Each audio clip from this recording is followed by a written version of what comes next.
What is passion? An action, emotion, an idea? In the Scopes trial of 1925, true passion was expressed to the point where one man gave up his freedom and another man died fighting for something he truly believed in. Their passion was expressed in the trial that brought the controversial subject of evolution to local, national, and worldwide attention. From July 10th to July 25th, Dayton, Tennessee was put on the map. Ray County High School science teacher John T. Scopes was charged with violating state law for teaching Charles Darwin's theory of evolution in his classroom. Only 4 months prior, the Tennessee state legislature had just passed the Butler Act, declaring any doctrine denying the divine origin of man as taught by the Bible unlawful. The Butler Act brought into conflict the two theories of creation and highlighted the debate over the role of science and religion in the creation of man. Tennessee was the first U.S. state to prohibit the teaching of evolution in public schools and tax-supported universities. William Jennings Bryan led the prosecution as the lawyer for the state. Wildly popular, he ran for president 3 times and was favored by the people. Clarence Darrow, on the other hand, was the most famous defense lawyer in America, an outspoken agnostic and Scopes' lawyer.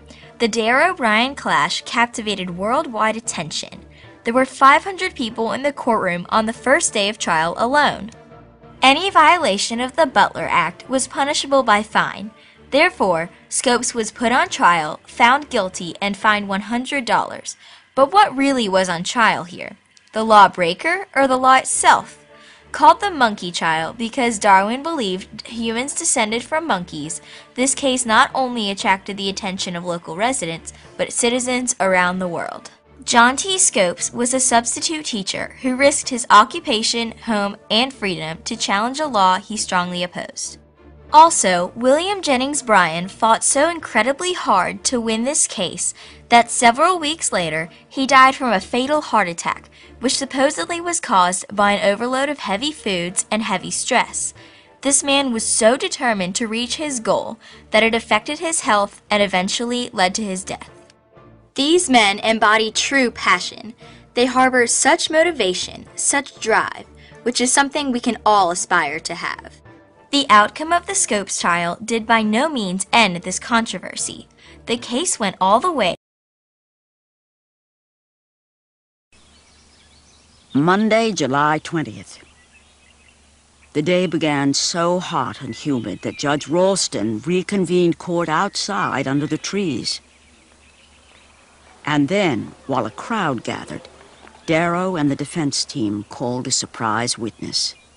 If Judge Ralston refused to permit an expert on evolution to testify, perhaps he would allow an expert on the Bible. William Jennings Bryan. The idea of the defense lawyer calling the chief prosecutor as a witness is absurd. It's a totally inappropriate role for an advocate to play. And the judge realized this. He thought it was crazy. The other prosecutors thought it was crazy. But Bryan thought it was an opportunity to have the debate, to make his case. He knew what Darrow was going to do. Darrow was going to try to ridicule his religious beliefs, and he was not going to allow that. Against everyone's advice, Bryan took the witness stand. The crowd swelled to almost 2,000 people. The courtyard was packed. There were not enough seats to hold all of the people, and they were standing around. The benches had been set up all in front of the stand, so we had a seat right in front of Darrow and Bryan, and I was all set to hear the great trial going on.